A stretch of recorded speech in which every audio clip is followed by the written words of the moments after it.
Hello, നമുക്കിന്നൊരു മീൻ പീര അല്ലെ മീൻ തോരൻ ഉണ്ടാക്കിയാലോ? ഇവിടെ നല്ല മഴയാണ്, കരണ്ടില്ല. അതുകൊണ്ട് തന്നെ മിക്സി ഉപയോഗിക്കാൻ പറ്റാത്തതുകൊണ്ട് എല്ലാ കുഴികളിനകത്തിട്ട് ചതച്ചിട്ടാണ് ഇത് ഇട്ടേക്കുന്നത്. ഇതിനകത്ത് ഇപ്പോൾ ഇട്ട് കൊടുത്തേക്കുന്നത് കാന്താരി, ഇഞ്ചി, ചെറിയുള്ളി, വെളുത്തുള്ളി ഇവയൊക്കെ ഞാൻ ചതച്ചിത് ഇട്ട് കൊടുത്തേക്കുവാണ്. അതിനുശേഷം നമുക്ക് തേങ്ങയും ജസ്റ്റ് ഇതിനകത്തോട്ടൊന്ന് ചതയ്ക്കുവാണ്. അരകല്ലുണ്ട് എങ്കിൽ പോലും ഇതിലിട്ടാണ് നമ്മൾ ഇതൊന്ന് ചതച്ചിടുന്നത്. പീരയ്ക്കാകുമ്പോൾ അധികം ചതഞ്ഞ് വരണ്ടാത്തതുകൊണ്ടാണ് നമ്മൾ ഈ ചതച്ച എല്ലാ സാധനങ്ങളും ഇതിലേക്ക് ഇട്ട് കൊടുത്ത് ആവശ്യത്തിന് മഞ്ഞൾപ്പൊടി ഇട്ട് കൊടുത്ത് വെള്ളം ഒഴിച്ചു ആവശ്യത്തിന്. അതിനുശേഷം നമുക്ക് ഉപ്പിട്ട് കൊടുക്കണം, അത് അത്യാവശ്യമാണല്ലോ.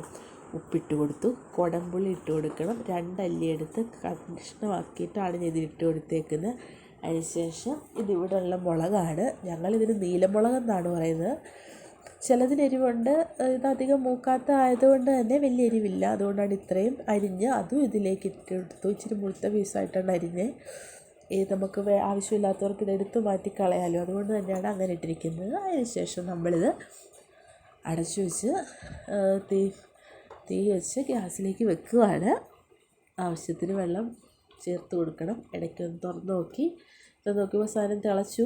അപ്പോൾ നമുക്ക് ഉപ്പൊന്ന് ടേസ്റ്റ് ചെയ്ത് നോക്കണം, മതിയോന്നില്ല. വീണ്ടും ഞാനിച്ചിരി ആഡ് ചെയ്ത് കൊടുത്തായിരുന്നു, ആദ്യത്തേത് കുറവായതുകൊണ്ട് തന്നെ. അതിനുശേഷം ഈ ഒരു ലെവലിലാണ് ഇവിടെ എടുക്കാറ്.